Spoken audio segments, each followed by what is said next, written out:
వీళ్ళపల్లి శంకర్ గారి ఆధ్వర్యంలో ఈడున్న మీరందరూ కూడా ఏకపక్షంగా ఒక్కరు కూడా పక్కకు పోకుండా మహబూబ్ నగర్ ఎంపీగా వంశీచంద్ర రెడ్డియే పోటీ చెయ్యాలి అని మీ అందరు చెప్పినందుకు నాకు పార్టీ టికెట్ ఇచ్చింది.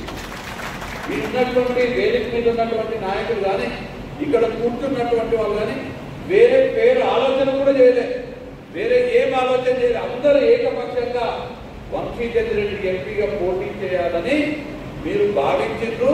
మీ ఆలోచనకు తగ్గట్టుగా రాహుల్ గాంధీ గారు రేవంత్ రెడ్డి గారు నిర్ణయం తీసుకొని నన్ను ఎంపీ అభ్యర్థిగా ఖరారు చేసిండ్రు.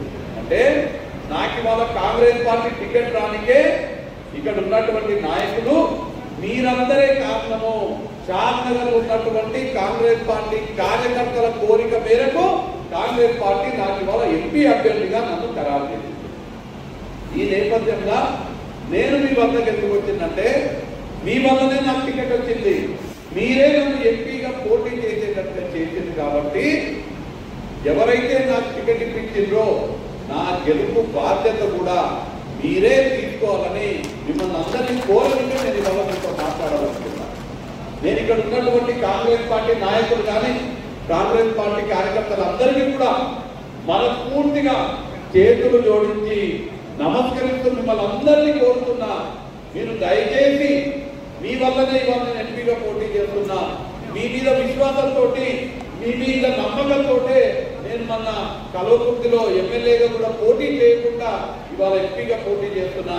దయచేసి మీరు అందరూ కూడా నా గెలుపు బాధ్యత మీరందరూ మీ భుజస్కంధాల పైన తీసుకోవాలని చేతులు జోడించి మిమ్మల్ని అందరినీ కోరుతున్నాను. ఇవాళ 15వ తారీఖు, ఇంకా దాదాపు 26-27 రోజులు ఉంటాయి మనం ఎన్నికల కోసం పనిచేయడానికి. మధ్యలో శ్రీరామనవమి వస్తుంది, మనం పెద్ద ఎత్తున 17 నాడు శ్రీరామనవమి జరుపుకుందాము. తర్వాత ఆంజనేయ స్వామి జయంతి వస్తుంది, ఆల్రెడీ రంజాన్ చేసుకున్నాము, ఈస్టర్ అయిపోయింది. శ్రీరామనవమి ఆంజనేయ స్వామి జయంతి తర్వాత ఎన్నికలు ఉంటాయి. ఈ 2 పండుగలను కూడా మనం గొప్పగా వైభవంగా జరుపుతున్నాము. వేరే వాళ్ళు ఓట్ల కోసం రాముని, ఓట్ల కోసం దేవుణ్ణి పూజ చేస్తారు, కానీ మనం ధర్మం కోసం దేవుడి దగ్గర పోతాము, ధర్మం కోసం దేవుడిని పూజిస్తాము. ఆ 2 పండుగలు బ్రహ్మాండంగా జరుపుకుంటే మనకి ఇంకొక 25-26 రోజులు ఉంటాయి ఎన్నికలకు. కష్టపడుతున్నారో దానికి రెట్టింపు ఉత్సాహంతో మీరందరూ కష్టపడి రేపు పోటీ కాదు మేమే పోటీ చేస్తున్నాం అన్నట్టుగా మీరందరూ కూడా కష్టపడి ఈ 25 రోజులు నా కోసం పనిచేయాలని మిమ్మల్ని అందరినీ కూడా కోరుతున్నాను. మీరు 25 రోజులు కష్టపడి పనిచేస్తే ఖచ్చితంగా వీళ్ళపల్లి శంకర్ గారి నాయకత్వంలో, చోలపల్లి ప్రతాప్ రెడ్డి గారి నాయకత్వంలో షాద్నగర్ నియోజకవర్గం నుంచి అత్యధిక మెజారిటీ కాంగ్రెస్ ఎంపీగా గెలిపిస్తే నేను రానున్న 5 సంవత్సరాలు మీకు సేవకుడుగా పనిచేస్తానని హామీ ఇస్తున్నాను. మీరు నన్ను ఎంపీగా గెలిపిస్తే శంకరన్న నన్ను ఎప్పుడు రమ్మంటే అప్పుడు వస్తా, షాద్నగర్కి ఏడికి రమ్మంటే ఆడికి వస్తా, ఏ ఊరికి రమ్మంటే ఆ ఊరికి వస్తా. ఆల్రెడీ నాయకులందరూ కూడా అసెంబ్లీకి సంబంధించిన సమన్వయ కమిటీ ఏర్పాటు చేసుకున్నారు, మండలానికి చెందినటువంటి సమన్వయ కమిటీ ఏర్పాటు చేసుకున్నారు. మండలాలకు చెందినటువంటి సమన్వయ కమిటీకి గ్రామాల వారీగా బాధ్యతలు ఇవ్వడం జరిగింది. వారు ఎవరెవరికైతే గ్రామాల బాధ్యతలు ఇవ్వడం జరిగిందో వారు మీకు ఏ గ్రామాలైతే బాధ్యత ఇచ్చినారో ఆ గ్రామాలలో పూర్తిగా సమయం ఇచ్చి ఆ గ్రామాలలో పనిచేయడం కోరుతున్నాను. ఇక్కడ ఉన్నటువంటి ప్రతి ఒక్కరు ఇంకా మనకి 25 రోజులు ఉంది కాబట్టి నేను వీళ్ళపల్లి శంకర్ గారి అనుమతితో చెప్తున్నా, ఇవాళ నుంచి మనము ఎవరి ఊర్లలో వాళ్ళు పనిచేసుకుంటాం. ఇక మన ఊర్లలోకి వెళ్ళి బయటికి రావాలి, అయిపోయింది. ఇక నేను ఎక్కడో కేశంపేటలో ఊర్లో ఉంటే మనం పోయి చౌదరిగూడెంలా, కొత్తూరులా ఇంకెక్కడో పనిచేయాల్సిన అవసరం లేదు. ఇక ఆ సమయం అయిపోయింది. ఎవరి ఊర్లలో వాళ్ళు, ఎవరి పోలింగ్ ఊర్లలో వాళ్ళు ఒకటే, అన్లెస్ శంకరన్న మీరు ఫలానా దగ్గరికి రావాలని మిమ్మల్ని పిలిస్తే తప్ప మీ మండల స్థాయి నాయకులు మీ మండలాల్లోకి రామాకండి. గ్రామంలో పనిచేసే వాళ్ళు మీ గ్రామాన్ని వదిలి రాకూడదని నేను శంకరన్న అనుమతితో మీ అందరికీ కూడా చెప్తున్నా. ఎవరు గుంతల వాళ్ళు పనిచేద్దాం, ఎవరు గుంతల వాళ్ళు మెజార్టీ తెస్తే మండలంలో మెజార్టీ వస్తుంది, షాద్నగర్ నియోజకవర్గంలో మెజార్టీ వస్తుంది, మహబూబ్ నగర్ లోక్సభలో కూడా మెజార్టీ వస్తుంది. మనం మనూరు వదిలిపెట్టి ఇక దేశమంతా తింటే మనూరు పోతుంది.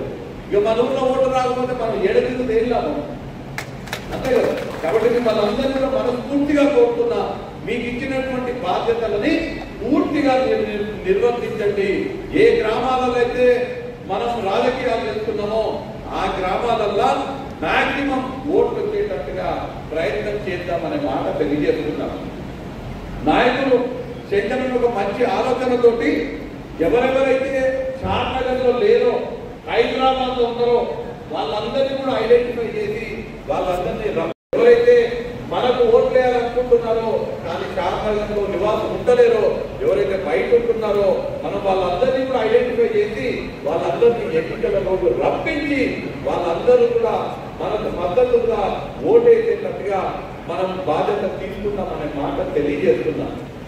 ఇందాక నరసింహారెడ్డి మాట్లాడుతున్నా, ఎక్కడ కూడా కాంగ్రెస్ పార్టీ కార్యకర్తలు కానీ నాయకులు కానీ మన సంక్షేమ పథకాలు సరిగా అందట్లేదని కానీ, సంక్షేమ పథకాలు అందాల్సినంత తొందరగా అందట్లేదని కానీ మనం ఎక్కడ కూడా మాట్లాడకూడదు. ఇవాళ ఎట్లుందంటే మనం చాలా పనులు చేసినాం, మనం చేసినవి మనం చెప్తలేము, మనం చేసినవి మర్చిపోయి ఎన్నికల కోడ్ రావడం వల్ల ఒకటో రెండో ఇబ్బందులు అయింది కదా.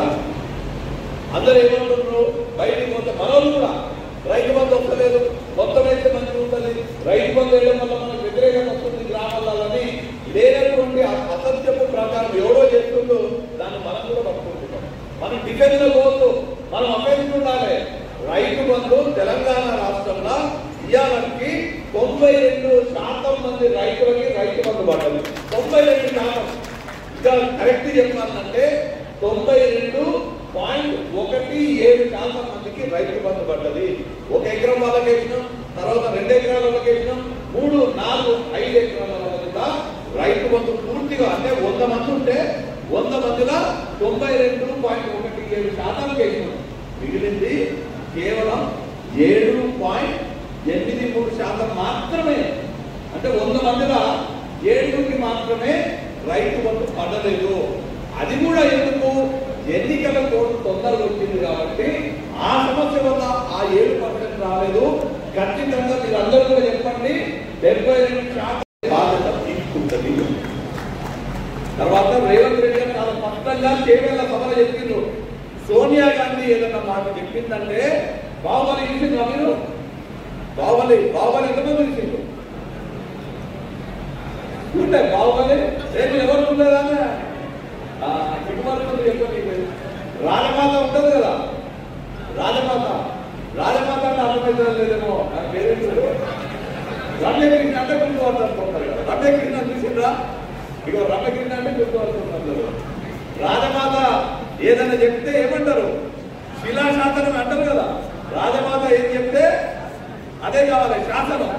అట్లా రేవంత్ అన్న ఏం చెప్పిందంటే, చేవేందరా మా సోనియా గాంధీ ఏదైనా చెప్తే అది మాకు శాసనం లాంటిది అనే మాట చెప్పి ఏం చెప్పిండు, తుక్కుగూడకు వచ్చినప్పుడు 6 గ్యారెంటీలు సోనియా గాంధీ ఇస్తామని చెప్పింది. సోనియా గాంధీ చెప్పింది కాబట్టి ఆ 6 గ్యారెంటీలు అమలు పరిచే బాధ్యత నేను మీ ముఖ్యమంత్రిగా తీసుకుంటాను రేవంత్ రెడ్డి గారు చెప్పి ఏ మాట చెప్పిండు, ఖచ్చితంగా తెలంగాణ రాష్ట్రంలో రైతులకి 2 లక్షల రైతు రుణమాఫీ చేసే బాధ్యత నాది అని రేవంత్ రెడ్డి గారు. మనకు కనుక ఎన్నికల కోడ్ తొందర రాకపోతే ఈ పార్టీకి ఆ రైతు రుణమాఫీ జరిగేది. ఎన్నికల కోడ్ పోగానే ఖచ్చితంగా తెలంగాణ రాష్ట్రంలో ప్రతి రైతుకి 2 లక్షల రూపాయల రైతు రుణమాఫీ చేసే బాధ్యత కాంగ్రెస్ పార్టీ. ఇలా మనం చెప్పాలి, ఏ ప్రభుత్వం చేసింది? 3 నెలలు కూడా కాలేదు అధికారంలోకి వచ్చి 32,000 ప్రభుత్వ ఉద్యోగాలు భారతదేశ చరిత్రలో 3 నెలల ప్రభుత్వం ఇచ్చిండదా? మనం ఇచ్చిన 32,000 ప్రభుత్వ ఉద్యోగాలని మన ప్రభుత్వం భర్తీ చేసింది. 32,000 అంటే తక్కువ కాదు. నరేంద్ర మోడీ నేను అధికారంలోకి వస్తే ప్రతి సంవత్సరం 2 కోట్ల ఉద్యోగాలు ఇస్తాను చెప్పింది. ఇవాళ అధికారంలోకి వచ్చి 10 సంవత్సరాలు అయింది. ప్రతి సంవత్సరం 2 కోట్లు కనుక లెక్క చేస్తే ఇవాళ ఎన్ని రావాలి? 20 కోట్ల ఉద్యోగాలు, 20 కోట్ల ఉద్యోగాలు రావాలి. 20 కోట్ల ఉద్యోగాలు రావాలంటే మామూలు విషయమా? ఒకవేళ నిజంగా దేశంలో బీజేపీ వాళ్ళు చెప్పినట్టుగా 20 కోట్ల ఉద్యోగాలు ఇస్తే ఉద్యోగం లేనటువంటి వాళ్ళు శాసనసభ ఎవరు ఉండనే ఉండకూడదు. కానీ వాస్తవంగా వాళ్ళు ఎన్నించారు?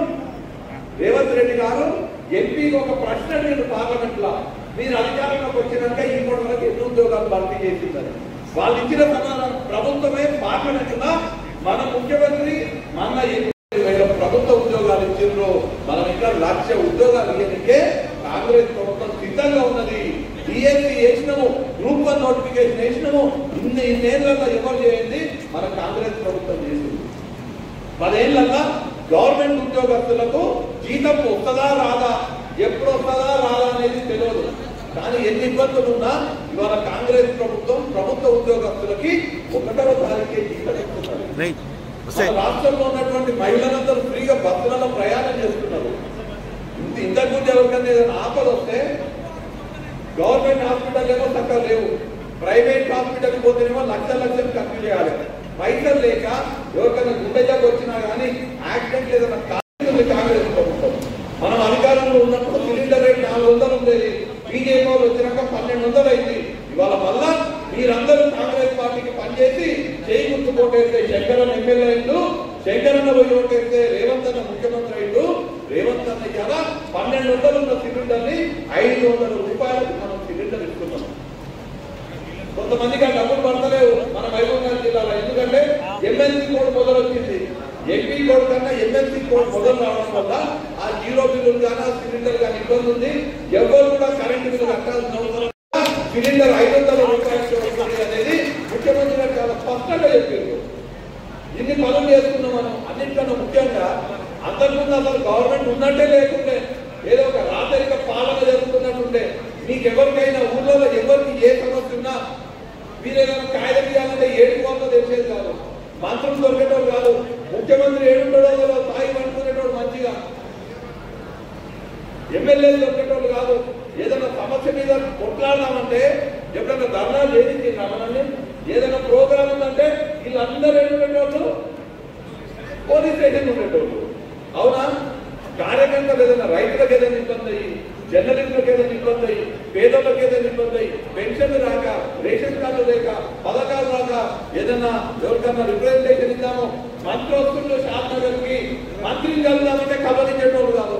ఇవాళ ఎంత స్వేచ్ఛగా శంకరన్నకి అయితే ఆరామే ఉంటారు. పొద్దుగాల 5 నుంచి రాత్రి 12 దాకా క్యాంప్ ఆఫీస్ తెరిచే ఉంటుంది. అవునా? మీరు ఎప్పుడంటే అప్పుడు ఎమ్మెల్యే కనుక్కున్నాడా? అసలు గతంలో గవర్నమెంట్ ఉండేదా? శంకరన్నది కాదు, ఎప్పుడంటే అప్పుడు తెలంగాణ ఎవరైనా కానీ ముఖ్యమంత్రి రేవంత్ రెడ్డి దగ్గర కూడా పోయి కలవచ్చేయాలి. అది ప్రజాప్రభుత్వం అంటే. ఇంత కష్టపడుతున్నారు మనకు. ముఖ్యమంత్రి గారు 24 గంటలు కష్టపడుతున్నారు, మంత్రులు కష్టపడుతున్నారు, ఎమ్మెల్యేలు ప్రజలతోటే ఉంటున్నారు, ప్రజల కోసం కష్టపడుతున్నారు. ఇన్ని మంచి పనులు చేస్తున్నాం. మనం చేస్తున్నటువంటి పనులు మనం చెప్తున్నాము. ప్రతిపక్షాలు ఊరికనే కావాలని వాళ్ళు 10 ఏళ్ల నుండి ఏం చేయలేదు, కానీ 3 నెలలలో నువ్వు అది చేయలేదు ఇది చేయలేదు దౌడకేసినట్టు పెట్టారా? నువ్వు 10 ఏళ్ళు ఏం చేసినావు పుంజలేమడా నాలేదు. 10 ఏళ్లలో వాడు ఇందులో ఒక ఇల్లు కట్టేయలేదు, కానీ ఇవాళ అప్పుడే ఇందులో ఇల్లు కట్టేయలేవు అనుకుంటాం. మేము చెప్పినాము ఖచ్చితంగా పేదరికంలో ఉన్నటువంటి ప్రతి ఒక్క పేదవాడికి 5 లక్షల రూపాయలతోటి ఇందిరమ్మ ఇల్లు కట్టించమని రేవంత్ రెడ్డి గారు చెప్పిండ్రు.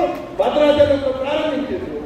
తొందరగా ఎన్నికల కోడైపోగానే షాద్నగర్ నియోజకవర్గంలో వీర్లపల్లి శంకర్ గారి ఆధ్వర్యంలో 3,500 ఇల్లు ప్రతి సంవత్సరం కూడా కట్టించే బాధ్యత కాంగ్రెస్ ప్రభుత్వం తీసుకుంటుంది. మన బడ్జెట్ లో కూడా డబ్బులు రిలీజ్ చేసింది. ఉత్తరం కాదు, మన జరిగినటువంటి బడ్జెట్ సమావేశాలలో ఇందిరమ్మ ఇళ్ళకు కావాల్సినటువంటి ప్రతి నియోజకవర్గానికి 3,500 ఇల్లు నిర్మించడానికి డబ్బులు రిలీజ్ చేసిండ్రు. ప్రతి సంవత్సరం 3,500 లెక్కన 5 ఏళ్లలో 17,500 అంటే అంతేనా? 17,500 అదే చెప్తున్నా. 17,500 ప్రతి నియోజకవర్గానికి తప్పకుండా ఇందిరమ్మ ఇల్లు వస్తాయి.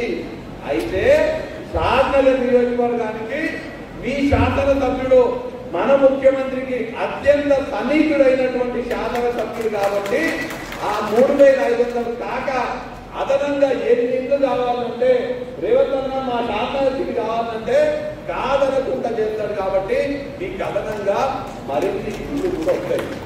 ఓనాడు సమాజ్వాదీ పార్టీ, ఓనాడు కాంగ్రెస్ పార్టీ, ఇప్పుడు బీజేపీ, రేపు మరి ఎంఐఎంకి పోతుందో టీఆర్ఎస్ పోతుందో ఏడు పోతుందో. నేను ఎప్పుడు కాంగ్రెస్ ఉండేవాడు కాబట్టి ఏ సంవత్సరం కాంగ్రెస్ పార్టీ ఏ మేనిఫెస్టోలో ఏం పెట్టిందో అడుగు నేను చెప్తాను. కాంగ్రెస్ పార్టీ సిద్ధాంతం ఏంటో చెప్తాను. కూటమి మారేటోళ్ళకి కలిసి వాళ్ళకి ఏం తెలుస్తుంది. బీజేపీ మేనిఫెస్టోలో చాలా స్పష్టంగా 2022 సంవత్సరం వరకు పాయింట్ నెంబర్ 8 వాళ్ళ మేనిఫెస్టో ఉన్నది.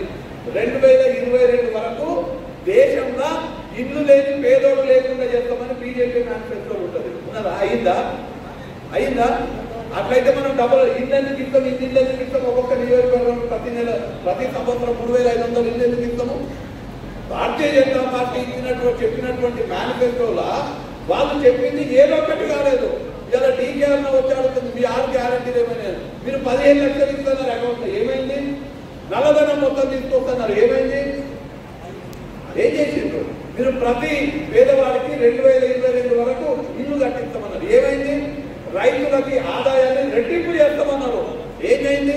రైతుల ఆదాయం రెట్టింపు కాలే, రైతు ఆత్మహత్యలు రెట్టింపు అయితే చేసేస్తాం. మన జిల్లాకు ఒకటన్నా కొత్త రైల్వే లైన్ వచ్చిందా? ఒకటన్నా కొత్త రైల్వే లైన్ వచ్చిందా? కొత్త ప్రాజెక్ట్ ఒకటన్నా వచ్చిందా? పాలమూరు రంగారెడ్డి ఎత్తిపోతల పథకానికి జాతీయ హోదా వచ్చిందా? కొత్త ఏదైనా ఒక్క ఉద్యోగం అని వచ్చిందా? నేనే అడుగుతున్నా డీకేఆర్ నమ్మని. అబ్బా దొరకాలి, నువ్వు షాద్నగర్ నియోజకవర్గానికి, నేను ఇలా బీజేపీలో ఉన్న కేంద్రంలో అధికారంలో ఉన్నది, కేంద్ర అధికారంలో ఉన్నటువంటి ప్రభుత్వం నుంచి నేను ఈ ఒక్క పైసా తీసుకొచ్చిన షాద్నగర్ అని చెప్పు, నేను నామినేషన్ వేయని ఎలక్షన్ అని చెప్తాను. నేను చెప్తున్నా, ఒక్క పైసా తెచ్చినట్టు చూపి అదనంగా షాద్నగర్కి, కేంద్ర ప్రభుత్వం నుంచి షాద్నగర్కి ఒక్క ప్రాజెక్టు తెచ్చినట్టు చూపి, ఒక్క పైసా నిధులు తెచ్చినట్టు చూపి నేను లోక్సభ ఎన్నికలకు నామినేషన్ కూడా ఇవ్వని చెప్తున్నాను. పనిచేసేది ఏముండదు, పైసలు తెచ్చేది, నిధులు తెచ్చేది ఉండదు, ప్రాజెక్టులు తెచ్చేది ఉండదు, ఏం చేసేది కదా. కొత్తగా నోరుంది కదా అని ఇష్టం వచ్చినట్టు మాట్లాడదు, నోరుంది కదా అని ఇష్టం వచ్చినట్టు మాట్లాడే ప్రయత్నం చేస్తున్నారు. ఇవాళ నేను గర్వంగా చెప్తున్నా, మీరందరూ తుక్కు కూడా వచ్చిందా? జనజాతర సభకు వచ్చింది కదా. జనజాతర సభ రాహుల్ గాంధీ గారు చాలా స్పష్టంగా కేంద్రంలో కాంగ్రెస్ పార్టీ అధికారంలోకి వస్తే ఏం చేస్తామని చెప్పింది. కాంగ్రెస్ పార్టీ ఎట్లాంటి పార్టీ అంటే ఏదన్నా మాట ఇస్తే మాట మీద నిలబడేటువంటి పార్టీ కాంగ్రెస్ పార్టీ. తెలంగాణ ఇస్తామని చెప్పినాం, తెలంగాణ ఇచ్చినాం. మీకు అందరికీ గుర్తు, రాజశేఖర రెడ్డి గారు ఎక్కడికి మేము అధికారంలోకి వస్తే ఉచితంగా కరెంట్ ఇస్తాం రైతులకు అని చెప్పిండా? అప్పుడు అందరూ ఏమన్నారు, ఏడైతే కాదని చెప్పిండ్రు. పీడీఓ విమర్శించారు, ఉచిత కరెంట్ రైతుల కంటే తీగల మీద బట్టలు ఆరేసుకుంటామని చెప్పిండ్రు. మన పార్టీ వాళ్ళు కూడా వ్యతిరేకించింది, రాజశేఖర రెడ్డి ఇయ్యలేము అని. కానీ ఏం చేసిండు రాజశేఖర రెడ్డి? ప్రజలందరూ కూడా ఆయన మీద నమ్మకంతో ఓట్లేసి ముఖ్యమంత్రిగా చేస్తే మొదటి సంతకము ఎల్బీ నగర్ స్టేడియంలో ప్రమాణ స్వీకారం చేయగానే ఆనాడు జన్నత్ హుసేన్ ఉండే చీఫ్ సెక్రటరీగా గుర్తుందా మీకు? జన్నత్ హుసేన్ తో బులాకే పైలా దస్తఖత్ కరే ఉచిత కరెంటు ఫైల్ మీద మొదటి సంతకం చేసింది రాజశేఖర్ రెడ్డి. ఒక విషయం గుర్తు పెట్టుకోండి, భారతీయ జనతా పార్టీ ఎక్కడ కూడా ఒక్క సీటు కూడా అదనంగా గెలిచే పరిస్థితులలో లేదు. భారతీయ జనతా పార్టీ ఉత్తర భారతదేశమైనటువంటి ఉత్తరప్రదేశ్ లో, బీహార్ లో, మధ్యప్రదేశ్ లో, రాజస్థాన్ లో, ఛత్తీస్గఢ్ లో, ఢిల్లీలో, పంజాబ్ లో, హర్యానాలో, హిమాచల్ ప్రదేశ్ లో, జమ్మూ కాశ్మీర్ లో, ఈ రాష్ట్రాలలో ఘోరంగా ఓడిపోబోతున్నది. ఉత్తరప్రదేశ్ లో 30 స్థానాల కన్నా ఎక్కువ వస్తలేవు భారతీయ జనతా పార్టీకి. ఘోరమైనటువంటి ప్రభావం చెందబోతుంది, పరాభావం చెందబోతుంది భారతీయ జనతా పార్టీ. అందుకే మనందరికీ మైండ్ గేమ్ ఆడుతుంది, మనల్ని మోసం చేసే ప్రయత్నం చేస్తున్నది. మాకు 400 వస్తాయి, 400 వస్తాయి, 400 వస్తాయి అని చెప్పి మనల్ని మభ్యపెట్టే ప్రయత్నం చేస్తున్నది. ఉత్తర భారతదేశంలో భారతీయ జనతా పార్టీకి ఘోరమైనటువంటి ఓటమి చవి చూడబోతున్నది. అందుకే ఇప్పుడు దక్షిణ భారతదేశం మీద పడ్డరు, ఇక్కడికి వచ్చి అబద్ధాలు చెప్తున్నారు. ఖచ్చితంగా నరేంద్ర మోడీ ఓడిపోబోతున్నాడు, భారతీయ జనతా పార్టీ ఓడిపోబోతున్నది, కాంగ్రెస్ పార్టీ గెలవబోతున్నది, రాహుల్ గాంధీ గారు ప్రధానమంత్రి కాబోతున్నారు. తెలంగాణ రాష్ట్రంలో ఖచ్చితంగా 14 స్థానాలు మహబూబ్ నగర్ తో పాటు 14 స్థానాలు తగ్గకుండా కాంగ్రెస్ పార్టీ గెలవబోతుంది. రాహుల్ గాంధీ ప్రధానమంత్రి అవుతున్నాడు. రాహుల్ గాంధీ గారు ప్రధానమంత్రి అయిన తర్వాత పార్టీకే మిత్రులు నేను కోరుతున్న ఈ 4 విషయాలు కొంచెం శ్రద్ధగా నోట్ చేసుకుంటాను. రాహుల్ గాంధీ గారు ప్రధానమంత్రి అయిన తర్వాత భారతదేశంలో ఉన్నటువంటి ప్రతి ఒక్క నిరుద్యోగి 25 సంవత్సరాలు దాటి డిగ్రీ కానీ డిప్లొమా కానీ పూర్తి చేసుకున్న ప్రతి నిరుద్యోగికి సంవత్సరానికి ₹1,00,000 జీతంలో ఉద్యోగ భద్రత కల్పించని రాహుల్ గాంధీ హామీ. మహిళలకి దేశంలో ఉన్నటువంటి ప్రతి పేద మహిళకి ప్రతి సంవత్సరము ₹1,00,000 మీ అకౌంట్ లో పడేటట్టుగా రాహుల్ గాంధీ గారు బాధ్యత తీసుకుంటారు. నిరుద్యోగులకి ₹1,00,000 జీతం ప్రతి సంవత్సరం, మహిళలకు ప్రతి సంవత్సరం ₹1,00,000 వాళ్ళ అకౌంట్ లో పడతాయి. రైతులకి కనీస మద్దతు ధర ఇవ్వడాన్ని చట్టం రూపంలో రాహుల్ గాంధీ గారు తీసుకురాబోతున్నారు. అది కూడా ఎట్లాంటి చట్టం అంటే స్వామినాథన్ కమిషన్ సిఫారసు మేరకు ప్రతి రైతుకి ప్రతి పంటకు ఆయన పండించే పంటకు కనీస మద్దతు ధర ఇచ్చేటట్టుగా. స్వామినాథన్ కమిషన్ ఏం చెప్తుందంటే ఒక రైతు పంట పండియనికే ₹1,00,000 పెట్టుబడి పెడితే ఆ రైతుకి ఆ పంట మీద వచ్చేటువంటి దిగుబడికి ₹1,50,000 కనీస మద్దతు ధర ఇవ్వాలి. 10,000 పెట్టుబడి పెడితే 15,000 రావాలి రైతులకి. 50,000 పెట్టుబడి పెడితే 75,000 రావాలి. ₹1,00,000 పెట్టుబడి పెడితే 1,50,000 మద్దతు ధర రావాలి. ఇది స్వామినాథన్ కమిషన్ చెప్తుంది. ఇది మామూలుగా ఇచ్చుడు కాదు, చట్టం చేయబోతుంది కాంగ్రెస్ ప్రభుత్వం. మీరు ఈ విషయం గుర్తుపెట్టుకోండి. దేశ చరిత్రల భారతదేశ చరిత్రల రైతులకి ఈ స్వామినాథన్ కమిషన్ సిఫారసు మేరకు ఏదైతే కనీస మద్దతు ధర ఇవ్వడాన్ని చట్టంగా చేయబోతున్నారో ఇంతకన్నా గొప్ప వరము గొప్ప నిర్ణయము భారతదేశ చరిత్రల రైతులకు ఏదిగా ఉండదు. నన్ను అడిగితే జవహర్లాల్ నెహ్రూ గారు ఆనాడు భారతదేశానికి ప్రాజెక్టులే ఆధునిక దేవాలయాలని చెప్పి బాక్రానంగల్ డ్యామ్ కానీ నాగార్జున సాగర్ డ్యామ్ కానీ శ్రీశైలం డ్యామ్ కానీ కట్టినప్పుడు ఎంత లాభం జరిగిందో, గ్రీన్ రెవల్యూషన్ వల్ల హరిత విప్లవం వల్ల దేశ రైతులకు ఎంత లాభం జరిగిందో ఈ చట్టం వల్ల భారతదేశ రైతులకు అంత లాభం జరగదు. కనీస మద్దతు ధర ఇవ్వడమే కాకుండా అందరికీ కూడా రైతులకి రుణమాఫీ చేసే దేశంలో ఉన్నటువంటి రైతులందరికీ కూడా రుణమాఫీ చేయాలని కాంగ్రెస్ పార్టీ నిర్ణయం తీసుకుంటది. మీకు అందరికీ ఒక మాట గుర్తు చేస్తున్నా, రైతులకు అందరికీ కూడా రైతుల అప్పులన్నీ కూడా రైతు రుణమాఫీ చేస్తామని కాంగ్రెస్ పార్టీ మేనిఫెస్టోలో పెట్టడం జరిగింది. అంతేకాదు ఇవాళ ఉపాధి హామీ పథకాన్ని చూస్తున్నాం. మనం దేశంలో ఉన్నటువంటి వివిధ రంగాలలో పనిచేసేటువంటి కూలీలను చూస్తున్నాం. కాంగ్రెస్ పార్టీ వాళ్ళ హామీ ఇస్తుంది. కాంగ్రెస్ పార్టీ అధికారంలోకి వచ్చినాక ప్రతి కూలీకి కూడా ఉపాధి హామీ పథకంలో పనిచేసేటువంటి కూలీలతో సహా ప్రతి కూలీకి ఖచ్చితంగా ప్రతి కార్మికుడికి ప్రతిరోజు ₹400 మినిమం వచ్చేటట్టుగా చట్టాన్ని తీసుకురావాలి. ఇవాళ మన అందరం కూడా ఊళ్ళలో పనిచేస్తాం. ఉపాధి హామీ కూలీలతో మనం రోజు మాట్లాడుకుంటాం. ఇవాళ ఎంత వస్తుంది రోజు కూలీ? 300 వస్తుందా? 300 వస్తుందా? ఇంకా 270, 300 దానికి వస్తుంది.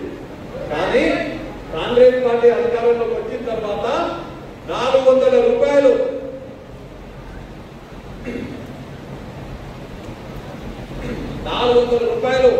ఖచ్చితంగా కాంగ్రెస్ పార్టీ ఇచ్చే బాధ్యత తీసుకుంటది. ఇవాళ పొద్దున నాకు ఎవరో చెప్తుంటే ఉపాధి హామీ పథకంలో పనిచేసే వాళ్ళకు ఎండాకాలము అదనంగా కొంచెం డబ్బులు ఇచ్చేటోళ్ళు. వాళ్ళు వాటర్ బాటిల్ తెచ్చుకోనికే, లేదంటే వాళ్ళు గొడుగులు తెచ్చుకోనికే, టెంట్ వేసుకోనికే అట్లా ఉపాధి హామీ కూలీలకు ఎండాకాలం పైసలు ఇచ్చేటోళ్ళు. భారతీయ జనతా పార్టీ ఆ పైసలు ఇస్తలేదు. పని దినాలను తక్కువ చేసింది. మొత్తం ఉపాధి హామీ పథకాన్ని నిర్వీర్యం చేసే ప్రయత్నం చేసింది. మీరందరూ ఒక మాట గుర్తుపెట్టుకోండి. కోవిడ్ సమయంలో ప్రపంచంలో ఉన్నటువంటి బలమైన దేశాల ఆర్థిక వ్యవస్థ మొత్తం కూడా చిన్నాభిన్నమైంది. కానీ భారతదేశం ఒక్కటే నిలదొక్కుకోగలిగింది. ఎందుకంటే ఆనాడు కాంగ్రెస్ పార్టీ తెచ్చినటువంటి ఉపాధి హామీ పథకం కోవిడ్ సమయంలో కూడా పనిచేసింది. వాళ్ళకి పైసలు వచ్చినాయి కాబట్టి భారతదేశ ఆర్థిక వ్యవస్థ నిలదొక్కుకోవడం. ఆ ఉపాధి హామీ పథకాన్ని బలోపేతం చేయడానికే వాళ్ళ కాంగ్రెస్ పార్టీ ముందుకు వస్తుంది. 400 రూపాయలు ఇవ్వబోతున్నాము. కాబట్టి ఈ విషయాలన్నీ కూడా మేము అధికారంలోకి రాబోతున్నాము.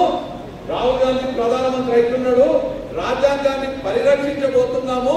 విద్యా కాషాయీకరణని ఆపబోతున్నాము. దేశంలో ఉన్నటువంటి ప్రతి పౌరుడిని సమానంగా చూడబోతున్నాము. కులాలకు అతీతంగా, మతాలకు అతీతంగా, ప్రాంతాలకు అతీతంగా ప్రతి భారతీయ పౌరుడికి ప్రభుత్వం యొక్క ఫలాలని సమానంగా అందియబోతున్నామని మనం ప్రజలందరికీ చెప్పాలి. రాహుల్ గాంధీ ప్రధానమంత్రి కాబోతున్నాడంటే అంతేకాకుండా సమాజంలో ఉన్నటువంటి అత్యధిక శాతం ఉండేటువంటి బీసీలు, ఎస్సీలు, ఎస్టీలు, మైనార్టీలకు అండగా ఉండడానికే దేశ స్థాయిలో కులగణన తీసుకొచ్చి అందరికీ కూడా వాళ్ళకి రావాల్సినటువంటి హక్కు వాళ్ళకి ఇవ్వడానికి రాహుల్ గాంధీ గారు ప్రయత్నం చేస్తున్నారు. అక్కడ రాహుల్ గాంధీ, ఇక్కడ రేవంత్ రెడ్డి కలిసి షాద్ నగర్ నియోజకవర్గంలో ఉన్నటువంటి సాగుకి యోగ్యమైనటువంటి ప్రతి ఒక్క ఎకరానికి కృష్ణమ్మ నీళ్లు తీసుకొచ్చి షాద్ నగర్ రైతుల కాళ్ళు కడిగే బాధ్యత మేము తీసుకుంటామని చెప్పారు. ఈ షాద్ నగర్ తీసుకెళ్లి మనకు ఎంత అవకాశము, నేషనల్ హైవే విధంగా పోతుంది. షాద్ నగర్ నడిమిక నుంచి నేషనల్ హైవే పోతుంది. కానీ దాన్ని ఇంతవరకు ఎవరు కూడా ఉపయోగించుకోలేదు. పెద్ద ఎత్తున ఇండస్ట్రీని ఇక్కడ ఏర్పాటు చేసి మన ప్రాంతం వాళ్లకు ఉద్యోగ అవకాశాలు కల్పించే అవకాశం మనకు ఉంటుంది. ఎయిర్పోర్ట్ అత్యంత దగ్గరలో ఉంటుంది. ఎయిర్పోర్ట్ దగ్గరగా ఉంటే షాద్ నగర్ ప్రాంతాన్ని ఒక లాజిస్టికల్ సిటీగా తీర్చిదిద్దే అవకాశం ఉన్నా కానీ గతంలో ఎవరు కూడా ఆలోచన లేదు కాబట్టి ఆ అవకాశం షాద్ నగర్ నియోజకవర్గానికి రాలేదు. పెద్ద ఎత్తున ఇవాళ చూస్తున్నాం. అంటే ఒక చిన్న విషయం మీ దృష్టికి తీసుకొస్తా. ఇవాళ మీరందరూ అమెజాన్ ఇవన్నీ చూస్తున్నారా? ఎందుకంటే ఏదైనా కొనుక్కోవాలంటే మనం వెళ్ళిపోయేటోళ్ళము, మన ఊర్లో ఉండే చిన్న షాప్ దగ్గరికి పోయేటోళ్ళం, కిరాణా కొట్టు పోయేటోళ్ళం. తర్వాత ఏమైంది, మెల్లమెల్లగా సూపర్ మార్కెట్ వచ్చినా. కానీ ఇప్పుడు ఏమైంది, మనం ఫోన్లోనే ఆర్డర్ చేసుకుంటే మన ఇంటికే తీసుకొచ్చి ఇస్తున్నారు. భవిష్యత్తు మొత్తం కూడా అదే అవుతుంది. హైదరాబాద్ ఎవరు కూడా ఇవ్వాలా సూపర్ మార్కెట్ లో షాప్లో పోతలేదు. హైదరాబాద్ లో యమదాన్లోనే కొనుక్కుంటున్నారు అందరూ. అవునా?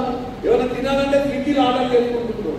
యమదాన్లో వాళ్ళ నిత్యావసర వస్తువులు కొనుక్కునే వాళ్ళు వాళ్ళకు సంబంధించిన అన్ని గోడౌన్లు ఎక్కడ ఉంటాయంటే హైదరాబాద్ ఉండవు. హైదరాబాద్కి దూరంలో ఉండేటువంటి 60 కిలోమీటర్ల ఉన్నది.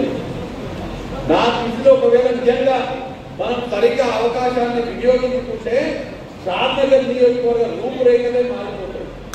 ఖచ్చితంగా షాద్ నగర్ నియోజకవర్గానికి అవసరమైనటువంటి అన్ని అభివృద్ధి ఫలాలు వచ్చేటట్టుగా చేసే బాధ్యత మేము తీసుకుంటామని నేను ఇవాళ మీకు చెప్తున్నాను.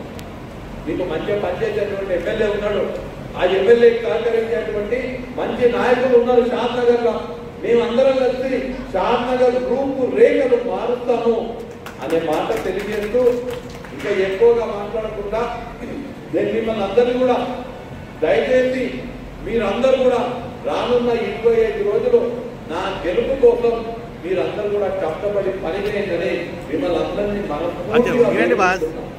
మీరందరూ కష్టపడి పనిచేస్తే ఖచ్చితంగా నేను ఎంపీ అవుతా, మీకు సేవ చేస్తా అనే మాట తెలియజేస్తూ 19వ తారీఖు నాడు ముఖ్యమంత్రి గారు నాకు చెప్పిండ్రు, నువ్వు నామినేషన్ ఎప్పుడు వేస్తున్నావు మంచి అని అడిగింది. అన్న 19 మంచి రోజు ఉందన్నా 11 గంటలకి 19 అనుకుంటున్నా అని చెప్పిన. లేదు నువ్వు కాదు, నీ నామినేషన్ నేను వచ్చేస్తా అని చెప్పింది రేవంత్ అన్న. 19 నాడు రేవంత్ రెడ్డి గారు నామినేషన్ దాఖలు చేయనికే, మహబూబ్ నగర్ ఎంపీగా నామినేషన్ దాఖలు చేయనికే స్వయంగా రేవంత్ రెడ్డి గారు వస్తున్నారు. నేను మిమ్మల్ని అందరినీ కోరుతున్నా, షాద్ నగర్ లో ఉన్నటువంటి ప్రతి ఒక్క కాంగ్రెస్ కార్యకర్త, ప్రతి ఒక్క ఆ రోజు వేరే కార్యక్రమాలు ఉన్నాయని పొద్దున్నే వస్తాను. పొద్దున్న లేచి ఫస్ట్ ప్రోగ్రాం వచ్చి నీ నామినేషన్ వేసిన తర్వాతనే నేను ముఖ్యమంత్రిగా నా పని చేసుకుంటాను రేవంత్ రెడ్డి గారు చెప్పడం జరిగింది. మీరందరూ కూడా పొద్దున్నే లేచి ఆ రోజు వెహికల్స్ అన్ని కూడా మీకు మీ గ్రామాలకు పంపిస్తాను. పొద్దున్నే లేచి పొద్దున్నే తయారయ్యి రేవంత్ అన్న మహబూబ్ నగర్ వచ్చే లోపు మీరందరూ కూడా మహబూబ్ నగర్ రావాల్సిందిగా, దానికోసం కావాల్సినటువంటి ఏర్పాట్లన్నీ కూడా చేసుకోవాల్సిందిగా మిమ్మల్ని అందరినీ కూడా కోరుతూ, అలానే నిన్ననే ముఖ్యమంత్రి గారితో నిన్న నైట్ మాట్లాడడం జరిగింది. మన ఇద్దరం పోయేది ఉంటే కానీ మీరు ఆడ జెండా అంబేద్కర్ జయంతి శంకరన్న జెండా ఊపే కార్యక్రమం ఉంది కాబట్టి అన్న నువ్వు ఇక్కడ ఉండు నేను ఆడికి పోతానని చెప్పిన ఒకరు ఇక్కడ ఒకరు అక్కడ అట్లా పనులు పంచుకున్నాం. సో ముఖ్యమంత్రి గారిని అడిగితే 29, 29 కానీ 30 కానీ 1వ తారీఖు నాడు కానీ షాద్నగర్కి ముఖ్యమంత్రి గారు వస్తున్నారు. మీరు ఎక్కడ సభ ఏర్పాటు చేయాలి, ఎట్లా ఏర్పాటు చేయాలనేది ఇప్పుడు అది కూడా నేను సాయంత్రం వచ్చిన మంచిదని చెప్పింది. సో మాకు సాయంత్రమే కావాలి, పొద్దుగాల అయితే వద్దని చెప్పినాను. పొద్దుగాల మధ్యాహ్నం అయితే వద్దు, ఎండ ఉంటుంది. లాస్ట్ మీటింగ్ షాద్నగర్ కావాలంటే ముఖ్యమంత్రి గారు కూడా లాస్ట్ మీటింగ్ షాద్నగర్కి వస్తా, శంకరన్న చెప్పు మీటింగ్ అయిపోయినాక మీటింగ్ ఏమో హెలికాప్టర్ వస్తా, అయిపోయినాక హెలికాప్టర్ ఎగరదు కాబట్టి షాద్నగర్కి వెళ్ళి బై రోడ్డు నేను హైదరాబాద్ పోతా అనే మాట చెప్పడం జరిగింది. కాబట్టి మీరు 19 నాడు రేవంత్ రెడ్డి గారు ఆధ్వర్యంలో నామినేషన్ దాఖలు చేయించే మీకు అందరికీ కూడా నేను అభ్యర్థిగా ఆహ్వానం పలుకుతూ మీరందరూ కూడా చాలా కష్టపడుతున్నారు. ఖచ్చితంగా మీ కష్టానికి తగ్గ ప్రతిఫలం మీకు ఇచ్చే బాధ్యత నాది శంకరన్నదని నేను మీకు చెప్తున్నాను. అట్లనే మీరు ఎంతైతే కష్టపడుతున్నారో నాకు ఎవరెవరు ఎంత కష్టపడుతున్నారు, ఏమేమి పని చేస్తున్నారో అంతా కూడా తెలుసు. ఖచ్చితంగా ఎవరెవరైతే కష్టపడుతున్నారో, ఎవరెవరైతే శ్రమ చేస్తున్నారో మీ అందరి రుణం తీసుకుంటాను కూడా నేను ఇవాళ మాట్లాడుతున్నాను. తర్వాత ఎవరెవరైతే బూత్ లెవెల్ ఏజెంట్లు చాలా కష్టపడి పనిచేసి 100% మీ ఊర్లలో ఉన్న ఓటర్లను కలిసి వారిని కాంగ్రెస్ పార్టీకి ఓటేయమని చెప్పినారో ఆ బూత్ లెవెల్ ఏజెంట్లు అందరినీ కూడా మనస్ఫూర్తిగా అభినందిస్తున్న ప్రతి ఒక్క కాంగ్రెస్ పార్టీ కార్యకర్త, ప్రతి ఒక్క కాంగ్రెస్ పార్టీ నాయకుడికి నా కోసము పార్టీ కోసం పనిచేస్తున్నందుకు మీకు అందరికీ ప్రతి ఒక్కరికి పేరు పేరున కృతజ్ఞతలు తెలియజేసుకుంటూ జై కాంగ్రెస్, జై కాంగ్రెస్, జై కాంగ్రెస్, శంకరన్న గారి నాయకత్వం, శంకరన్న గారి నాయకత్వం, ప్రతాపరెడ్డి గారి నాయకత్వం, శ్యామసుందర గారి నాయకత్వం. Thank you.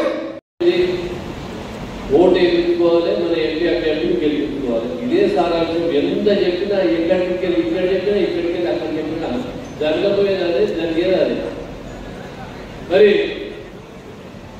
చూస్తావులో వాడు బుద్ధి లేని మాట్లాడుతుంటే కొత్తగా కాంగ్రెస్ పార్టీ విదేశం ఉంటే చేతిలో పెట్టింది, విదేశం ఉంటే చేతిలో పెట్టినట్టు కాంగ్రెస్ పార్టీ. ఒక్క నిమిషం ఆలోచన చేయండి. అత్తలు పోగొట్టుకున్నది, భర్తలు పోగొట్టుకున్నది, 10 ఏళ్ళు దేశం ఆమె చేతులున్న ఒక్క పదవి అనుభవించలేదు, కొడుకు తీయలేదు, ఆమె అనుభవించలేదు. ఆలోచించాలి. ఆఖరికి ఇల్లు పోగొట్టుకున్నది ఢిల్లీలో. గవర్నమెంట్ క్వార్టర్ ఉంటే గవర్నమెంట్ క్వార్టర్ కూడా ఖాళీ అయిపోతుంది.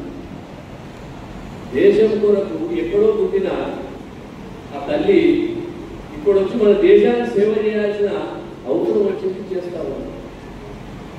మరి వాడు బుద్ధి లేని వాడు నేను మాట్లాడుతున్నాడు. విదేశం వస్తే చేతులు స్వదేశం ఇస్తే ఏం చేసిందా మీరంతా? బ్రిటిష్ వాళ్ళు వస్తున్నాడు. వాళ్ళ తర్వాత పెద్దగా దోషులు ఎవరైనా ఉన్నాడంటే కేసీఆర్ కుటుంబం. వాళ్ళంతా దోషులు ఎవరు లేదు ఈ రాష్ట్రంలో, ఈ దేశంలో కూడా. ఆలోచన చేయడం కదా, లక్షల కోట్ల రూపాయల దోపిడీ తెలంగాణ రాష్ట్రాన్ని తెచ్చి ఇస్తే ఇచ్చిన కాంగ్రెస్ పక్కన పెట్టి తీసుకొచ్చి దొంగ చెంద పెడితే మనం ఆ దొంగ మొత్తం దోపిడీకి గురైన చేసి తెలంగాణ రాష్ట్రాన్ని. ఒక ఆమె ఏం చేసింది, మందు సీసాలు అమ్ముకపోయి ఢిల్లీలో టీఆర్ఎస్ జైలు ఉన్నది. ఒక ఆమె మందు సీసాలు పెట్టాలి. మరి తండ్రి కొడుకులు ఇద్దరు మిగిలిన్నారు. ఇక ఈ ఎలక్షన్ అయిపోయింది, ఆశయం లేదు. ఎలక్షన్ దాకా ఉండని అట్లా బొమ్మల్లా కనిపించడం.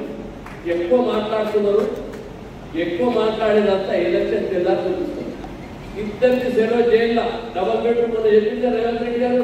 డబల్ బెడ్రూమ్ వాళ్ళ కుటుంబానికి ఈడ హైదరాబాద్ ఏది మన జైల్లో చెంచల్గూడ జైల్లో లేకపోతే చెంగిచర్ల జైల్లో మంచి డబల్ బెడ్రూమ్ కట్టిస్తారు. ఖచ్చితంగా కట్టిస్తాడు. వాళ్ళకు తప్పదని, వాళ్ళకు ఎటు పోయినా కూడా తప్పదు. బీఆర్ఎస్ పార్టీ ముగిసిపోయిన కథ. ఈ భారతదేశం ఉన్నది దినాలు బీఆర్ఎస్ పార్టీ అనేది ఉండదు, రాదు, మళ్ళీ ఉండదు. ఈ భూమి అయిపోయింది. దాని గురించి ఆలోచన చేయదు. ఇంకెవరైనా బీఆర్ఎస్ పార్టీ మిగిలింటే ఆరా కొరా ఊరులా వచ్చి కాంగ్రెస్ లో జైలు కామని చెప్పండి. కాంగ్రెస్ లో జైలు అయితే 5 ఏళ్ళు వాళ్ళని రక్షిస్తాము, అన్ని విధాలు రక్షిస్తాము. మరి గమనించాలి వాళ్ళందరూ కూడా. అయిపోయిన దానికి ఎన్ని దినాలున్నా వేస్తే వచ్చి కాంగ్రెస్ పార్టీ జైలు కావాలని చెప్పారు. అదేవిధంగా ఇక బీజేపీ సంగతి అయితే మీకు తెలిసిందే, 10 ఏళ్ళు ఒక్కటంటే ఒక్క పని చేసిన భారతదేశానికి చేసిన పాపానవ్వలేదు. మరి మతతత్వం తప్పించి ఇంకోటి లేనే లేదు. విషయం తప్పిన మతతత్వం మైనార్టీలు, క్రిస్టియన్ మైనార్టీలు కానీ ముస్లిం మైనార్టీలు కానీ అందులో వచ్చేసింది. వాళ్ళని ఏదైతుందో వాళ్ళందరినీ కూడా దానికి ఉదాహరణ మనం తీసుకుంటే మణిపూర్ విధానం చూడండి. మణిపూర్లో ఏ విధంగా క్రిస్టియన్ మైనార్టీలు ఏ విధంగా ఆ విధంగా ముస్లిం మైనార్టీలు ఎక్కడ కూడా ఒక రూపాయి ఇచ్చి వాళ్ళ పాపం విద్య కానీ ఉపాధి కానీ ఎక్కడ దూషణం ఒకసారి గమనిస్తారు. ఇక వాళ్ళు ఆయన చెప్పే 15 లక్షలు చెప్పే ఎన్నో చెప్పే ఒక్కటంటే ఒకటి అమలు చేయలేదు. మరి అలాంటి వాటిని మళ్ళీ ఓటేస్తే ఈ దేశం మన చేతులు పెడితే ఏముంటుందో ఒకసారి మీరు ఆలోచన చేయాలి. కాబట్టి ఈ దేశానికి అందరినీ కాపాడే పార్టీ ఒక కాంగ్రెస్ పార్టీ. మరి అందరిని రక్షించేవాడు ఇప్పుడు రాహుల్ గాంధీ, సోనియా గాంధీ. అలాంటి పార్టీ అప్పుడు పోదాం మనం అందరం. రాహుల్ గాంధీ గారిని ప్రధానమంత్రిగా చూద్దాం. ఇవాళ మన వంశీచంద్ర రెడ్డి గారి గెలుపు అయిపోయినట్టే. దాన్ని ఆలోచన చేయాలని అవసరమే లేదు. గెలుపు అయిపోయినట్టే. కేంద్రంలో మంచి పదవితో వస్తాడు దగ్గర. మరి ఎమ్మెల్యే గారు కూడా మంచి ఉన్నారు, ఎంపీ గారు కూడా మంచి మనిషి దొరికితే ఫండ్స్ కు డోగా ఉండదు. మనం ఏదైతే అనుకుంటామో ప్రతి ఎకరాకి నీళ్ళు ఆ విధమైన పద్ధతి ఎంపీ గారు తేవడానికి ఆస్కారం ఉంది. మరి అదేవిధంగా ఉపాధి కల్పన చేయడానికి కూడా ఆస్కారం ఉంది. కాబట్టి మనం చెల్లా వంశీచంద్ర రెడ్డి గారు ఏ విధంగా ఎమ్మెల్యే గారిని గెలిపించుకున్నామో మనందరం కష్టపడి అంతకు రెట్టింపు ఉత్సాహం. ఒక్క 27 దినాలు మీ కష్టం, 27 దినాలు మాత్రమే మీ కష్టము. 5 ఏళ్ళు మా కష్టం. మీరు ఏదైనా అడగండి. గ్రామీణ ప్రాంతంలో మీరు పోయినప్పుడు మీకు విలువ ఉంచే విధంగా మీ చేతి ద్వారానే రేషన్ కార్డులు ఇప్పిస్తాం, మీ చేతి ఉంటేనే ఇల్లు ఇప్పిస్తాం, మీ చేతి ఉంటేనే పెన్షన్లు ఇప్పిస్తాం, మీ చేతి ఉంటేనే రైతు బంధు ఇప్పిస్తాం, మీ చేతి ఉంటేనే రుణమాఫీ చేపిస్తాం. ఇందులో ఏది కూడా కాంగ్రెస్ పార్టీ ఏది చెప్పిందో 6 పథకాలు అమలు చేస్తాం. దాంతో పాటుగా ఉన్న రాహుల్ గాంధీ ఏదైతే చెప్పిండ్రో, ఇప్పుడు ఏదైతే పార్లమెంట్ జరుగుతున్న ఎలక్షన్ కొరకు మేనిఫెస్టో తయారు చేసి చెప్పిండో 5 గ్యారంటీలు అవి కూడా అమలు చేస్తాం. ఎప్పుడైనా సరే కాంగ్రెస్ పార్టీ ఒక్కసారి మేనిఫెస్టో ప్రకటిస్తే ఖచ్చితంగా అమలు చేస్తుంది భారతదేశంలో అన్నది అందరికీ తెలిసిన విషయమే. గతంలో కూడా మనం ఏదైతే చెప్పాం పూజా తప్పకుండా 10 ఏళ్ల పాలన రాజశేఖర రెడ్డి గారికి అప్పటి నుంచి కూడా 10 ఏళ్ల పాలన కూడా ఏది కూడా తప్పకుండా పనిచేసిన ఇచ్చిన మీకు. కాబట్టి మీరు అందరూ గమనించి ఈ యొక్క 27 దినాలు 27 డేస్ మీరు కష్టపడండి. కష్టపడి గెలిపించుకుందాం. వాళ్ళిద్దరు వదిలేస్తే మంచి కార్యక్రమాలు చేస్తారు, మంచి మనసులు చేస్తారు. ఇప్పటికే నేను చెప్తున్నాను కదా, ఇంకొక 135 కోట్ల రూపాయలు శాంక్షన్ చెప్పించుకొచ్చి 3 నెలలు అంటే మనోడు మొండుగాడే దాన్ని ఒప్పుకోవచ్చు. ఆలోచన చేయాల్సిన అవసరం లేదు. మన ఎమ్మెల్యే గారికి ఒప్పుకోవచ్చు. ఎందుకంటే ఒక పూట ఏడున్నా ఒక పూట సెక్రటరీ కూడా ఖచ్చితంగా పని చేసే మనస్తత్వంలో పని చేయాలి. కాన్స్టిట్యూన్సీకి ఏదో ప్రతి రూపాయి గుర్తు రావాలి, ఇయ్యాలని మంత్రిత్వ శాఖలకి వెళ్ళి తిరుగుతూ ఉంటాడు. రాహుల్ గాంధీ, సోనియా గాంధీ, రేవంత్ రెడ్డి, వంశీచంద్ర రెడ్డి, ప్రతాప్ అన్న, కార్యకర్తల ఐక్యత. చాలా సంతోషం. ఇవాళ దేశంలో ఒక ప్రతిష్టాత్మక ఎన్నికలు జరుగుతూ ఉన్నాయి.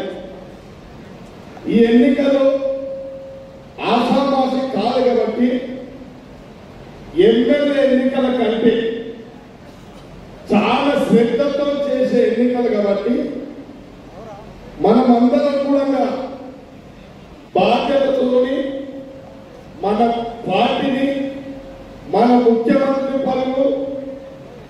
మన అభ్యర్థి పరువు నిలబడాలంటే రేపు రాహుల్ గాంధీ ప్రధానమంత్రి అవుతా ఉన్నాడు కాబట్టి మనమందరం ఈ యొక్క ఎన్నికల ఆచరణగా తీసుకోకుండా ప్రతి ఒక్కరం బాధ్యతగా వహించి ఇవాళ పెద్ద మెజార్టీ సాధించి పెట్టాల్సిన ఎన్నిక కాబట్టి మనం అధికారంలో ఉన్నాం.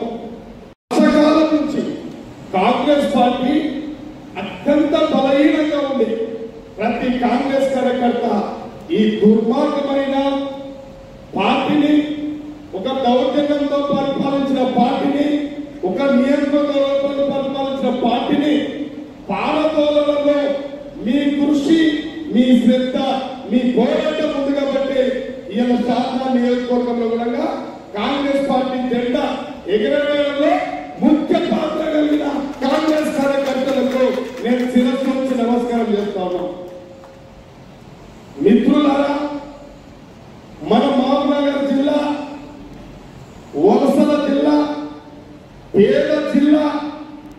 ఈ జిల్లా నుంచే మనము రాష్ట్రంలో ఒక ముఖ్యమంత్రిగా ఈరోజు పదవి సాధించుకున్నామంటే ఆషామాషి కాదు కాబట్టి పెద్ద పోరాటం చేయడం జరిగింది. ఆ పోరాటానికి మీరందరూ సహకరించారు. నేను కూడా 6 సంవత్సరాలు ఎత్తిన జెండా దించలేదు కాబట్టి ఈరోజు కాంగ్రెస్ పార్టీ ఒక అధికారంలోకి రాగలిగింది కాబట్టి మనమందరం ఎలా కంటి నిండా నిద్రపోతా ఉన్నాం. ప్రతి గ్రామంలో అంటా ఉన్నారు, టీఆర్ఎస్ నాయకులు అంటా ఉన్నారు, పాపం పండింది, యథార్థంగా ఉన్నాం, సుఖంగా ఉన్నాం, పని లేకుండా సరే కానీ నిద్ర పడుతుందని చెప్పి ప్రతి ఒక్కరు చెప్తున్నారంటే ఎంత పీడించారో, ఎంత దోసుకురో, ఎన్ని కష్టాలకు గురి చేసారో మనందరికీ తెలుసు కాబట్టి మీ దయాదాక్షలతోని, మీ అండదండలతోని ఈరోజు ఎమ్మెల్యేగా ముందు మాట్లాడుతూ ఉంటుంటే మీ అందరి కృషి, మా అందరి కృషి ఉంది కాబట్టి ఇవాళ మనం 100 రోజులలోనే మన పాలమూరు ముద్దుబిడ్డ, మన ముఖ్యమంత్రి వర్యులు ఇవాళ ఇచ్చిన మాట తప్పకుండా రాహుల్ గాంధీ, సోనియా గాంధీ ఇచ్చిన 6 గ్యారెంటీలను పూజ తప్పకుండా అమలు చేస్తా ఉంటే ఇవాళ దొంగల దోపిడి పార్టీ, పచ్చి దొంగలే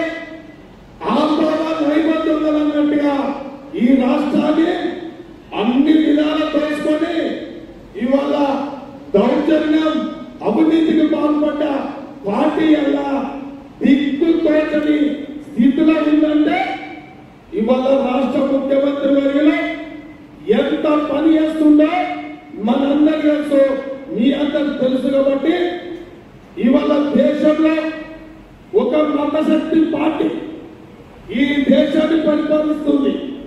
ఆ మతశక్తి పార్టీనే పొందబెట్టాలి, పాలకోవాలని చెప్పి భారతదేశంలో ఉన్న ప్రతి ఒక్క పేదవాడు అవకాశం గురించి చూస్తా ఉన్నాడు కాబట్టి ఈ అవకాశం, ఈ ఎన్నికలు కాబట్టి ఇవాళ బీజేపీ పార్టీ, మతశక్తి పార్టీ విచక్షణంగా ఇలా వివక్ష చూస్తా ఉంది. ఇవాళ విధ్వంసం చేస్తా ఉన్నారు.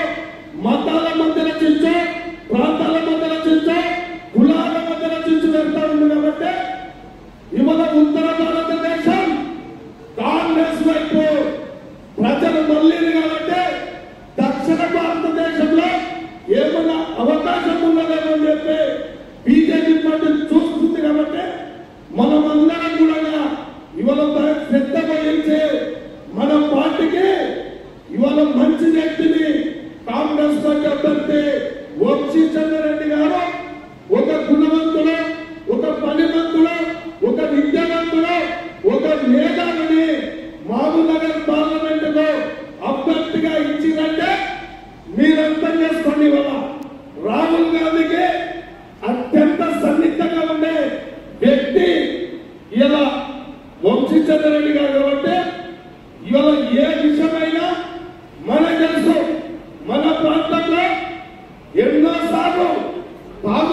ముఖ్యమంత్రి మాజీ ముఖ్యమంత్రి ఇలా కూర్చేసుకొని లక్ష్మీదేవపల్లి రిజర్వాయర్ పెడతామని చెప్పిండు. మన రైతాంగానికి ఇలా సాగునీరు తెస్తామని చెప్పిండు. ఇలా పంచబద్ధం చెప్పిండు. కాబట్టి ఇలా మహబూబ్ నగర్ పాలమూరులో ఎత్తిపోతల పథకం సాధించలేకపోయింది. ఇవాళ మాట తప్పింది. అందుకే పాలమూరు రైతాంగం మొత్తం ఇలా టిఆర్ఎస్ పార్టీ అనుకోండి, బిఆర్ఎస్ పార్టీని పొందబెట్టింది. కాబట్టి పెద్దలు ప్రతాపం అన్నట్టు మీతో మనం చేస్తా ఉన్నాం. బిఆర్ఎస్ పార్టీ టిఆర్ఎస్ పార్టీ ఇక్కడ ఉండదు, ఉండాలంటే ఉండదు. కాబట్టి మనం జాగ్రత్త చేసుకోవాలి.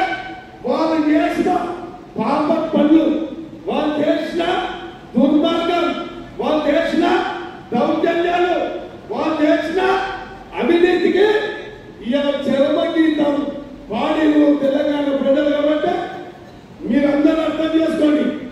అంతకన్నా పాపం పార్టీ బీజేపీ పార్టీ. కాబట్టి ఆ బీజేపీ పార్టీ ఒక టిఆర్ఎస్ పార్టీ తొక్కి కూడా మళ్ళా మేము ఈ అధికారం చేజిక్కోవాలని చెప్పి ఒక ప్రయత్నం జరుగుతుంది. కాబట్టి ప్రతి కాంగ్రెస్ కార్యకర్త, ముఖ్యంగా క్రైస్తవ సోదరులు కానీ మైనారిటీ సోదరులు కానీ అత్యంత శ్రద్ధ వహించవలసిన ఎన్నికలు. కాబట్టి మీరందరూ కూడా ఒక్కసారి అర్థం చేసుకోవాలి. మైనారిటీ సోదరులు కానీ క్రైస్తవ సోదరులు కానీ ఇవాళ మతశక్తి పార్టీ ఈ దేశంలో అన్యాయాలు, అక్రమాలు, దౌర్జన్యాలు, దుర్మార్గాలు చేస్తుంది. కాబట్టి ఇవాళ వారికి అంచివేత పరిస్థితి. ఓటు పవిత్రమైన ఓటుదారులే వారికి జవాబు చెప్పాలి. వాళ్ళ ప్రభుత్వాన్ని తిప్పాలి. మతశక్తి పార్టీని ఈ దేశంలో కనుమరుగయ్యే విధంగా మనం అందరము కృషి చేయాలంటే ఇవాళ రాహుల్ గాంధీ గారు మీ అందరికీ తెలుసు, ప్రాణ త్యాగం చేసిన కుటుంబం, నిస్వార్థమైన కుటుంబం. ఇలా ఇందిరాగాంధీ కుటుంబం, రాజీవ్ గాంధీ కుటుంబం ఈ దేశం గురించి ప్రాణ త్యాగం చేసిన కుటుంబాన్ని ఇవాళ మనము అండగా నిలబడే సమయం వచ్చింది. కాబట్టి రాహుల్ గాంధీ ప్రధానమంత్రి కావాలంటే ఇలా వంశీచంద్రరెడ్డి గారు ఈ మహబూబ్ నగర్ ఎంపీ అభ్యర్థిగా గెలిపించాల్సిన బాధ్యత మనందరి మీద ఉంది. కాబట్టి దయచేస్తే మనమందరం అత్యధిక మెజారిటీతో ఏ గ్రామంలో మొన్న ఆశాపాసిగా ఎమ్మెల్యే ఎన్నికలు జరిగినాయి. ఇవాళ ఎమ్మెల్యేలో చాలా మంది కూడా ఇవాళ గెలవడం జరిగింది. అయినా అవి ముఖ్యం కావు. ఇవాళ దేశ ప్రధాని ముఖ్యం. కాబట్టి ఎవరి గ్రామాలలో వాళ్ళు, ఎవరి బూతులలో వాళ్ళు శ్రద్ధ వహించి గల పెద్ద నాయకులము, చిన్న నాయకులము, పాత నాయకులము, కొత్త నాయకులమనే విభేదాలు వద్దు. మనం పనిచేసి రేపు మన బూతులలో పనిచేసి మన గ్రామాలలో పనిచేసి ఇలా మెజార్టీ తీపించుకుంటే గల్ల ఎగరేసి తల ఎత్తుకొని ఎక్కడైనా మాట్లాడగలుగుతాం. కాబట్టి దయచేసి ఇక్కడికి విచ్చేసినటువంటి బూత్ లెవెల్ అధ్యక్షులు, బూత్ ఇన్ఛార్జీలు, బిఎల్ఎస్లు, సర్పంచులు, మాజీ సర్పంచులు, ఎంపీటీసీలు, జెడ్పీటీసీలు, ప్రజెంట్ జెడ్పీటీసీలు, ఎంపీ మాజీ జెడ్పీటీసీలు వారి వారి గ్రామాలలో తప్పకుండా కాంగ్రెస్ పార్టీ మెజార్టీ కనబడుతుంది. రాజకీయంగా వాళ్లకు ప్రాధాన్యత ఉంటుంది. వాళ్ళు తలెత్తుకున్న విధంగా గౌరవం ఉంటుంది. కాబట్టి మీరు ఇప్పటి నుంచే ప్రతి బూత్ లో కాంగ్రెస్ కి మెజార్టీ వచ్చే విధంగా మీరందరూ కృషి చేయాల్సిందిగా కోరుకుంటూ ఈ అవకాశం ఇచ్చిన మీ అందరికీ ధన్యవాదాలు, నమస్కారం తెలియజేస్తూ ముగిస్తా ఉన్నాం.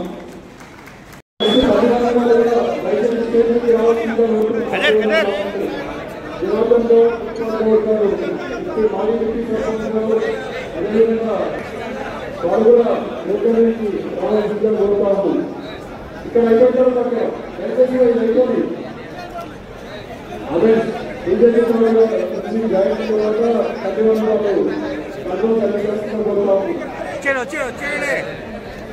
అదేవిధంగా కలెక్టర్ మండలంలో మొత్తం 57 బూతుల్లో 34 బూతుల్లో రోడ్డు వాళ్ళు వాళ్ళు తమ ఇచ్చిన టార్గెట్ మంజూరు చేసి వాళ్ళకు కూడా ప్రత్యేక ధన్యవాదాలు తెలియజేస్తున్నాను. నెక్స్ట్ తర్వాత వాళ్ళకి రెడ్డి గారు గారు నెక్స్ట్ ప్రోగ్రాంలో వాళ్ళందరూ కూడా కలుస్తారని చెప్పడం వాళ్ళందరూ కూడా ప్రత్యేక ధన్యవాదాలు తెలియజేస్తున్నాను.